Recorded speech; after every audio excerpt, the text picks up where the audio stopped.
Hello and welcome to Round Robin. I'm your host, Robin McCormick, with the City of Hampton's Communications and Marketing Department.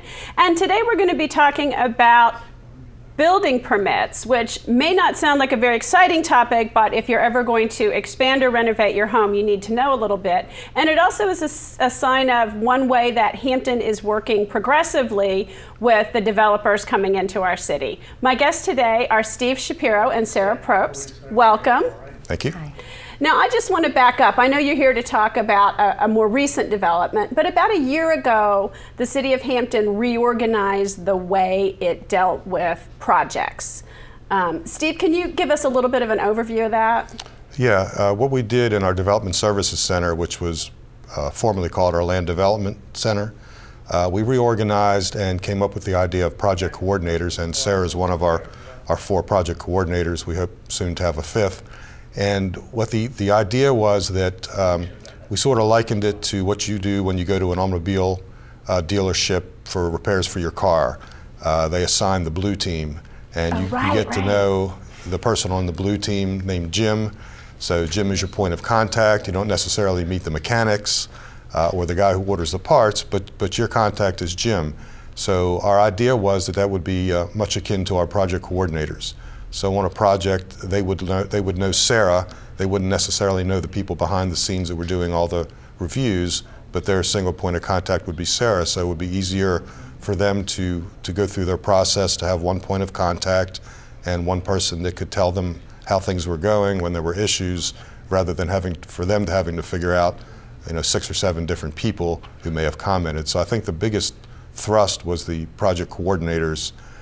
We've also well, let me just interrupt you for a second then. Sarah, what does that mean, not necessarily for you, but for your customers? When somebody comes in, how do you work with them now, and how is that different? When somebody comes in, I will explain to them their entire process. Previously, when people came in, they would be getting a permit, and they may not know where they were going exactly So next. They might have gotten a permit for, let's say, an addition, but we'll start small, not a subdivision, but I want to put an addition on my house. I have a contractor. He or she comes to you. And I explain to them how they're going to move through the entire process, what permits they're going to need, what they're going to need to do, who they're going to need to call for inspections, and if they have any questions, they can call me. Which really helps them feel more comfortable about what they're doing. They know me on a first-name basis, and they can call me and ask questions about, well, I got a permit and I don't know what's going to happen next, or I didn't hear from my inspector, and I help them work through the issues. Okay. Now, people, and I know this because of the recent city budget cuts, they were talking about increasing the amount of time between inspections. But what people don't understand, I think, is that once you get the permit, there are stages at which you guys need to send somebody out to inspect it, and they can't necessarily go to the next stage until you've verified that it's safe. And the reason we do inspections is, Steve? Yeah, the reason we do inspections, and there's certain ones that the state building code mandates, and all cities and counties in Virginia follow the same mandatory uniform statewide building code. It requires certain inspections: a footing, a framing, an insulation, the rough-ins for electrical, plumbing, mechanical, and then final inspections. And as you said, they're done in sequence. And the reason we do that is to protect public safety, to make sure that the work that's done is safe. When you get your building permit, the fee that you pay covers all the inspections you would need. We don't charge a fee for an inspection per se.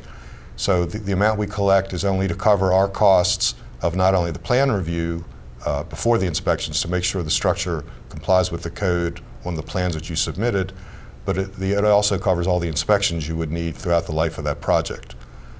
So you guys have to come back. Let's say it's an addition. You guys have to go out pretty often, because once the footings are in, they can't go to the next stage until you've looked at those, because I assume they cover stuff up, right? Right, they would pour concrete.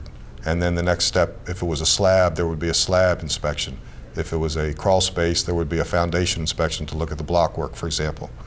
And then well, this is why people hire contractors and don't try to do it themselves. Yeah, and we do recommend that people hire contractors, and please make sure that you check with the Department of Professional and Occupational Regulation to make sure your contractor is licensed, because I know this is aside from your question, but oftentimes we get calls where someone's been ripped off, so to speak, by a contractor who was not licensed.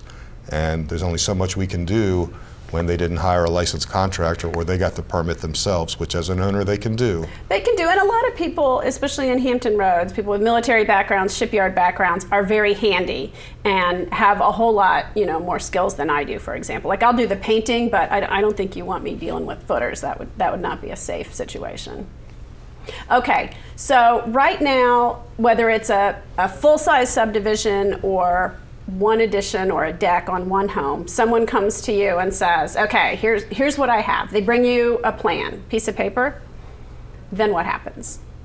Then we'll review it. We'll log them into our system, and we'll send their plans to be reviewed by the different staff members that need to look at it.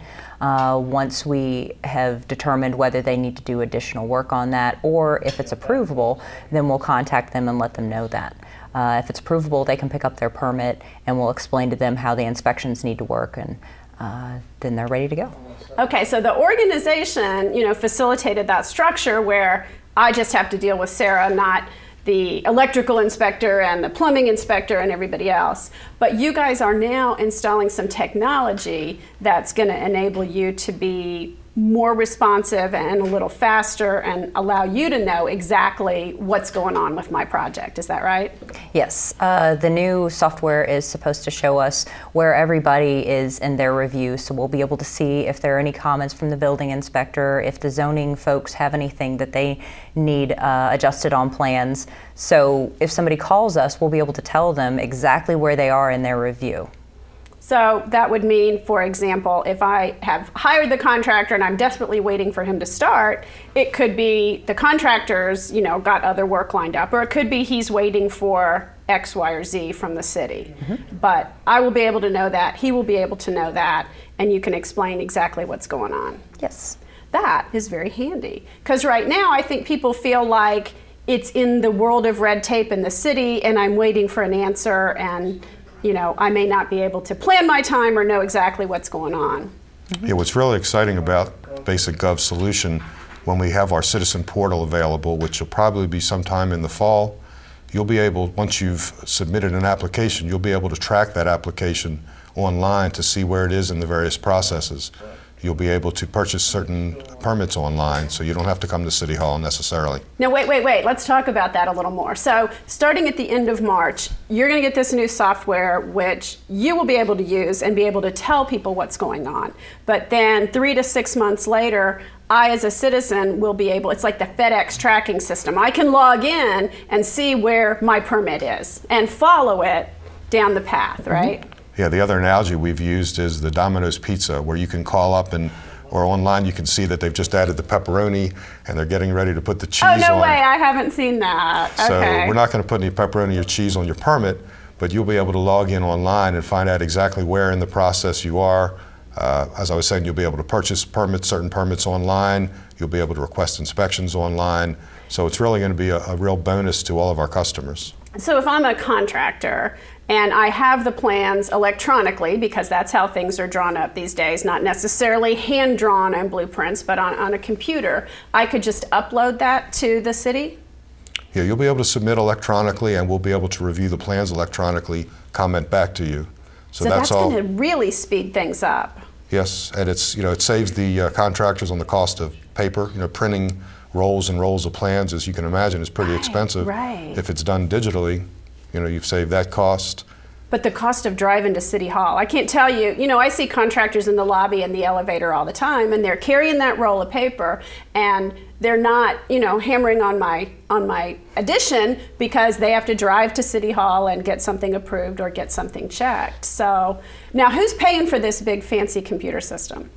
Well, the initial outlay for the solution is paid from our technology fund, which is money that comes from the general fund, so it's taxpayer funds.